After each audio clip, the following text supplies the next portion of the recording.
यहां आपको अपडेट करेंगे। नोशकी में कादराबाद चौक के करीब सिक्योरिटी फोर्सेस की गाड़ियों पर फायरिंग का वाकया पेश आया है। जवाबी कार्रवाई में एक हमलावर हलाक हो गया। मजीद जानते हैं डॉन न्यूज के नुमाइंदे अब्दुल्ला जहरी से। अब्दुल्ला, मजीद बताइएगा।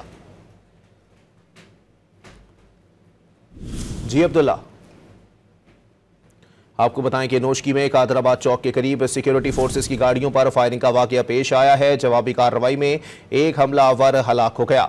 डिप्टी कमिश्नर नोशकी के मुताबिक हमले में सिक्योरिटी एहलकार महफूज रहे हैं। नोशकी में कादराबाद चौक के करीब सिक्योरिटी फोर्सेस की गाड़ियों पर फायरिंग का वाकया पेश आया है, जबकि सिक्योरिटी फोर्सेस की जानिब से भरपूर जवाबी कार्रवाई की गई, जिसके नतीजे में एक हमलावर हलाक हो गया। जबकि डिप्टी कमिश्नर नोशकी का कहना है कि हमले में सिक्योरिटी एहलकार महफूज रहे हैं। अब्दुल्ला जहरी हमारे साथ मौजूद हैं। अब्दुल्ला, मजीद बताइएगा।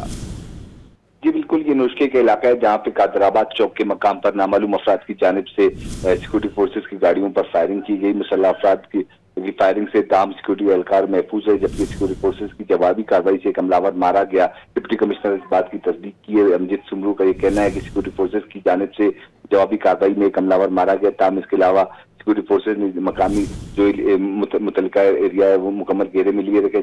जो दीगर मुलजिमान उनकी तलाश का सिलसिला भी जारी है, जबकि मारे जाने वाले दहशतगर्द की लाश इस वक्त सिविल हॉस्पिटल नोशकी मुंतकिल किया जा रहा है, ताकि मजीद शिनाख्त के साथ साथ तफ्तीश का भी आगाज किया जा सके। बहुत शुक्रिया अब्दुल्ला।